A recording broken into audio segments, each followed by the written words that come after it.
Boa noite! Foi dada a largada oficialmente em Belém para os preparativos da COP30, a Conferência da ONU para o Clima, que acontece em 2025.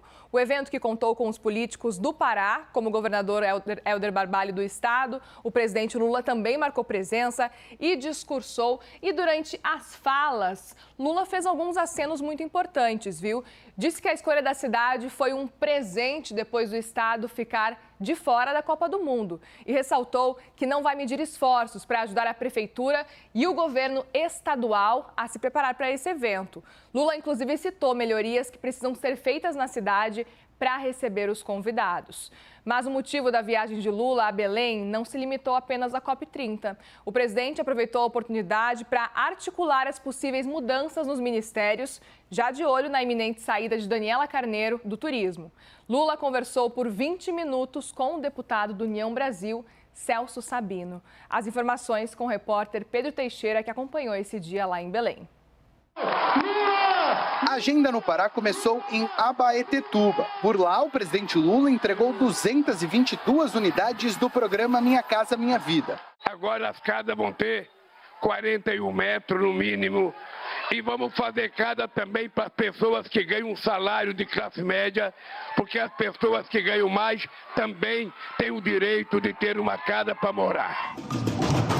Logo depois, Lula veio para Belém. Na capital do estado, o presidente, ao lado do governador Helder Barbalho, deu início às atividades de preparação para que a cidade receba a COP30, em novembro de 2025. Quando eu tive que escolher para onde a gente iria trazer a COP, eu pensei, já que ferraram o Pará na Copa do Mundo, agora nós vamos dar de presente para o Pará a realização desse evento para que a gente possa ser perdoado pelo povo do Pará. O governo federal não vai medir esforços para que a gente ajude tanto a Prefeitura de Belém quanto o governo do estado. É importante que os chefes de estado, é importante que as pessoas que de fato valorizam o meio ambiente venham para falar da Amazônia, conhecendo a Amazônia. E é graças a essa articulação que Belém vai, em 2025, fazer a COP30. Depois do evento, o presidente Lula veio almoçar aqui neste restaurante. E no almoço se encontrou com um dos deputados mais cotados para assumir o Ministério do Turismo, o deputado do União Brasil, aqui do Pará, Celso Sabino. Durante a sua fala em Belém, Helder Barbalho, governador do Pará, chancelou a possibilidade de ter mais um ministro do seu estado no governo federal. Se o Pará tiver mais um ministro, nós não vamos achar ruim, porque fortalece o nosso estado. Portanto, caso a sua decisão seja essa, o Celso representará a todos nós, junto com o ministro Jader, para que o Pará possa estar fortalecido a nossa sociedade. O repórter Pedro Teixeira, ele conversou com o deputado Celso Sabino lá em Belém. Sabino que falou que a COP30 no Pará é uma excelente oportunidade para atrair investimentos para a região. Vamos ouvir. A realização da COP30 aqui em Belém foi uma excelente oportunidade que todo o país vai ter para discutirmos questões sobre o meio ambiente aqui dentro da Amazônia. Uma possibilidade grande de atrairmos investimentos nacionais e internacionais para essa região que tanto precisa. Questionado sobre a possibilidade de assumir a pasta do turismo, Sabino disse que essa decisão cabe ao presidente Lula. Eu sou um funcionário do povo brasileiro e essa questão de nomeação para ministério cabe à avaliação do governo, cabe ao presidente Lula. Sou um soldado também do meu partido, leal e fiel aos meus companheiros deputados do União na Câmara. Aproveito para chamar a Renata Agostini, que vem se juntar a nós nesse plantão de sábado no Prime Time. Renata, bem-vinda, uma boa noite para você. Boa noite a todos. Quanto tempo que a gente não conversa por aqui.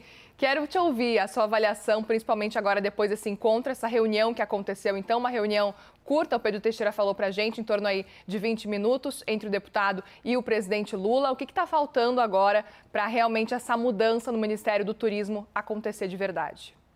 Ótima pergunta. A gente fazia muito tempo mesmo que a gente não encontrava, nada como um plantãozinho, um sábado de noite, né?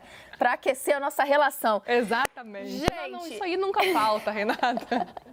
Gente, como a gente viu agora há pouco na fala de Celso Sabino ao repórter Pedro Teixeira, nesse momento está todo mundo fazendo o seu, né? Todo mundo fazendo aquele jogo bem protocolar e tradicional, qual seja, referências e deferências ao presidente. Veja, Celso Sabino falando que está ali à disposição, que é uma decisão do presidente, ainda a ministra, né, Daniela Carneiro, dizendo que também cabe ao presidente, afinal ela foi uma indicação do próprio Lula, está ali para servir não só ao governo, mas ao país, enquanto uma decisão final não vem. Uma decisão que, de fato, está bastante arrastada. Agora, o mais essencial, por que nós estamos tantos dias falando sobre essa eventual troca?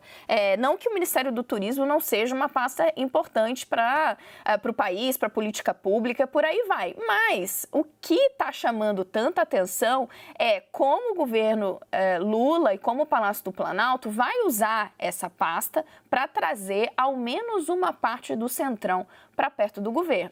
O que ficou muito evidente, escancarado nas últimas semanas, é que, a despeito do governo ter, sim, encaminhado alguns pontos importantes, mais notadamente o marco fiscal no Congresso, ele tem uma enorme dificuldade de organizar a sua base. Ficou muito evidente para todo mundo que hoje o governo tem ali entre 130 e 150 votos que ele pode contar, que estão com ele. E, diante disso, como fazer? Como fazer avançar ao longo do ano e ao longo do mandato de Lula outros temas que sejam relevantes para o próprio governo. É isso que está em jogo. E o Centrão, já que eu comecei falando que está todo mundo ali fazendo o seu jogo, né, fazendo todo um roteiro, né, do que tem que ser feito até a decisão do presidente, o Centrão também está fazendo dele, que é sinalizar que sim, tem interesse nessa vaga, mas que não só nessa. Esse é o ponto e é o desafio para Lula e para o Palácio do Planalto daqui para frente. É conseguir fazer essa troca de uma forma em que ela não seja em vão, que ela traga, sim, algum tipo de governabilidade no curto prazo e que ele possa ir, ao menos, saciando a uma parte do apetite desse Centrão, que a gente sabe que não vai parar por aí, Maria. Esse é um ponto excelente que você traz para a gente, porque a gente sabe que o União Brasil, por exemplo, já tem 3 ministros dentro do governo. Não foi suficiente. O que a gente está vendo agora é que vai acontecer uma troca. O que deve acontecer a partir de agora e até que ponto pode ser suficiente, né, se a gente seguir acompanhando? Vai ser um trabalho muito intenso por parte do governo federal e principalmente do presidente Lula para entender até onde dá para ir com o ministério, com as trocas ministeriais de modo geral, né, Renata? A questão era assim... 3 ministros de qual União Brasil, né? Quem eram os padrinhos dessas indicações? Foi nisso que a bancada do União Brasil na Câmara se apegou para dizer que não era representada. E, de fato, não foi uma indicação que veio ali apadrinhada por esses deputados. Então, para a gente projetar para frente, a gente primeiro precisa entender essa questão das indicações. Houve uma opção por Lula e seus ministros da articulação política de escolher esses integrantes do União Brasil seguindo alguns critérios. Um deles foi uma retribuição a um aliado importante na campanha. Então, foi escolhido Daniela Carneiro com um gesto olhando para trás.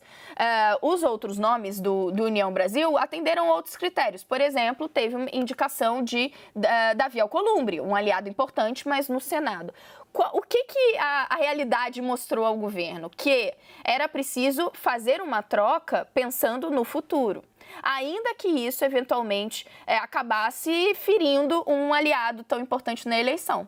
Porque, olhando no futuro, beleza, foi ótimo, importantíssimo o gesto de Vaguinho lá no Rio de Janeiro e Daniela Carneiro, né, o grupo político do seu marido, Vaguinho é o marido de Daniela Carneiro, prefeito de Belford Roxo, durante a eleição, Rio de Janeiro, ali, um núcleo bolsonarista muito efervescente durante a campanha, só que, uma vez chegado a Brasília, uma vez vencida a eleição, tem que ser, Lula tem que olhar para governar.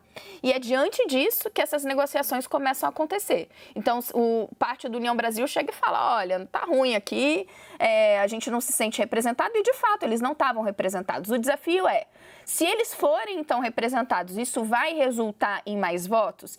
E aí tem uma dúvida importante. A entrada de Arthur Lira nessa negociação mostra que sim, essa jogada pode render mais frutos, mas eu ainda acho muito curioso o fato de que alguns integrantes do União Brasil dizem que isso não vai garantir necessariamente votos. Se for um projeto de esquerda, da pauta lulista, talvez eles não entreguem os votos. A depender do projeto econômico, se não tiver alinhado com o ideário liberal que muitos deles defendem, talvez eles não entreguem os votos.